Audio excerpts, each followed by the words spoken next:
Lloyds Banking Group has confirmed that it will resume paying dividends to shareholders for the first time since the financial crisis in 2008.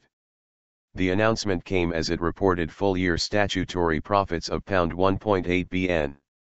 Lloyds is now 23.9% state-owned after the government sold another parcel of shares in the bank earlier this week, raising £500 million. The government's stake had been as high as 41% when it ploughed in £20 billion to prop the bank up in 2008. Lloyds said it would pay a dividend of 0.75 pence per share, amounting to £535 million to be split among the bank's 3 million shareholders.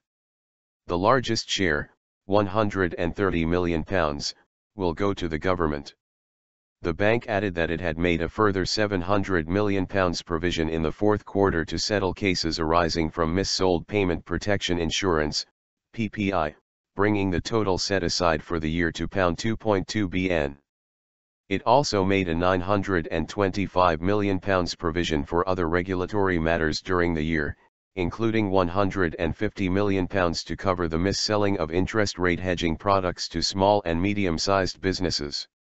Lloyds' profit for the year represents a big improvement on its performance in 2013, when it made £415 million. The bank's shares were up 1.1% in morning trading following the announcement.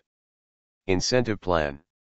The bank said it would be paying out discretionary annual bonuses worth £369.5 million for 2014. Its chief executive, Antonio Horta Osorio, is set to receive a total remuneration package of £11 million, consisting of basic pay of £1 million, an £800,000 bonus, and the payout of a 3-year long-term incentive plan, which gives him 535,083 shares.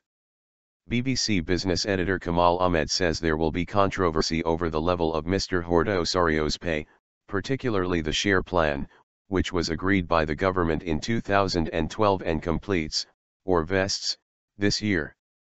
Our editor points out that because Lloyds' share price has risen so rapidly on the back of the bank's successful turnaround, the shares that the chief executive will receive are much more valuable, 7.8p each, as against 3.5p in 2008.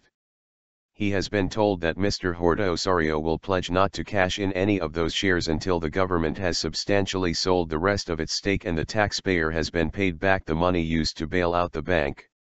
Mr. Horta Osorio told our business editor that he was really pleased his bank had resumed dividend payments.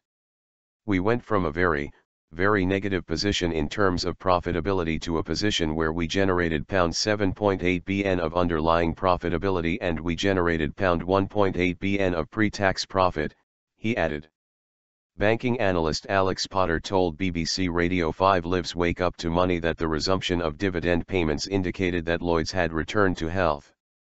Actually, an awful lot of investment funds haven't been able to buy Lloyds shares at all while they haven't been paying a dividend, so actually, just the allowance of those potential shareholders onto the share register again is going to be a pretty good thing, he said. Progress is possible. Richard Hunter, head of equities at Hargreaves Lansdown Stockbrokers, described Lloyds' results as something of a breath of fresh air.